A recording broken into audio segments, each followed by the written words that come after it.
আমরা আসলে সত্যিকার অর্থে ৭১ বিপ্লবকে আমরা হারিয়ে ফেলেছি। ৩০ লাখ লোকের নাম বলে এই বিপ্লবটাকে আমরা ধ্বংস করেছি, মুক্তিযুদ্ধ শব্দটাকে বিতর্কিত করেছি।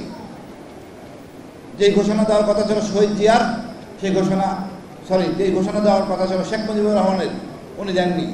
দিয়েছে একজন চাকরিজীবী, যে শপথবদ্ধ পাকিস্তানের, উনি সেই ঘোষণা দিয়েছেন, তাকে উনি সম্মান করতে পারি নাই।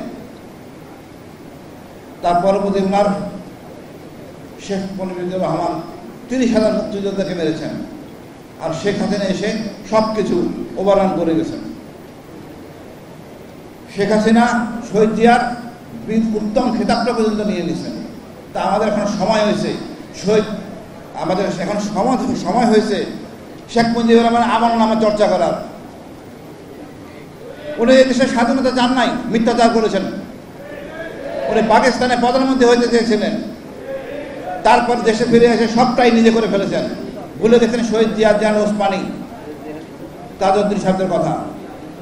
আমি বলবো যে মহতী উদ্যোগ জামাত ইসলামী গ্রহণ করেছে, এরপর আরেকটা উদ্যোগ নেবেন, দয়া করে বিচারের পরে ফ্যাসিস্টদের জন্য একটা বই।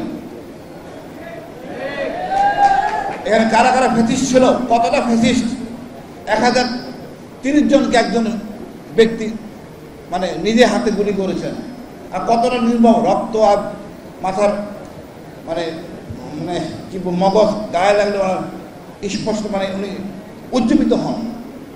এই ফ্যাসিস্টের ছবি আমাদের জানা দরকার। আমাদের জুলাই বিপ্লব ছাত্ররা সার্থকভাবে করেছে, সবাই চেষ্টা করছেন, কিন্তু এই ছাত্ররা আমজনতা সফল হয়েছেন। তো কৃতিত্বের দাবিদার অবশ্যই ছাত্ররা। এরা অনেক কিছু করেছেন যেটা আমরা বুঝতে পারতেছি না। যেমন আমরা শিখেছি এই ভারত আমাদের একমাত্র শত্রু, দ্বিতীয় শত্রু আওয়ামী লীগ। এই দেশে আওয়ামী লীগের কোনো পুনর্বাসন হবে না।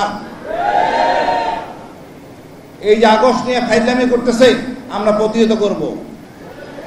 আমাদের উচিত আপা আসবে প্রতিরোধ কমিটি গঠন করা। কোনো শক্তি নাই এই দেশের গণতন্ত্র ধ্বংস করা। আমরা সংস্কার পাই নাই, আমরা আশা রাখি ইনশাল্লাহ হবে। যখন একজন বিচারপতিকে অ্যারেস্ট করা হয়েছে, প্রধান বিচারপতি এখন রিমান্ডে আছেন, এটা গর্বের জায়গা। আমরা অনেক কিছু পাবো ইনশাল্লাহ। আমাদেরকে চাপ দিতে হবে। শেখ হাসিনা এই দেশটাকে জঙ্গি রাষ্ট্র বানানো হয়েছে, এখান থেকে আমরা উত্তোলন করতে হবে। আমাদের অনেক হুজুর, ধর্মীয় নেতা জেলে, এদেরকে বের করা যাচ্ছে না, কারণ এটা জঙ্গি রাষ্ট্র। ওয়েস্ট চাপ দেয়, আমরা চাপ দেব। আপনি রিভিউ করেন, জঙ্গি নাটকগুলি ইভালুয়েট করেন, দেখেন আমরা আসলে জঙ্গি রাষ্ট্র কিনা। আমরা জঙ্গি রাষ্ট্র না, আমরা ধর্ম মানি। ধর্ম মানাতে জঙ্গি হয়, আমরা তাহলে সবাই জঙ্গি। এই কমিটিতে দরকার হলে আপনারা রাখেন, ওয়েস্টের লোক রাখেন, পশ্চিমা লোকদের নিয়ে আপনারা কমিটি করেন, তারপরে যাচাই করেন এই জঙ্গি নাটকগুলির মধ্যে আমরা কতখানি অপরাধী। সবটাই হাসিনা, ফ্যাসিস্ট মানে হাসিনা, এটাই আমাদের ধারণ করতে হবে। আমি মনে করি আমাদের এই মহতী উদ্যোগ, এই বই সবার কাছে ছড়াই দিতে হবে। এই চেতনাটা সবার ধারণ করতে হবে। এই ছাত্রদের আমাদের গর্বের জায়গায় রাখবো। আবু সাইদ, মুগ্ধ, ওয়াসিম আমরা ধারণ করব। আজকে আমরা স্বাধীন, গর্বিত। অশেষ ধন্যবাদ।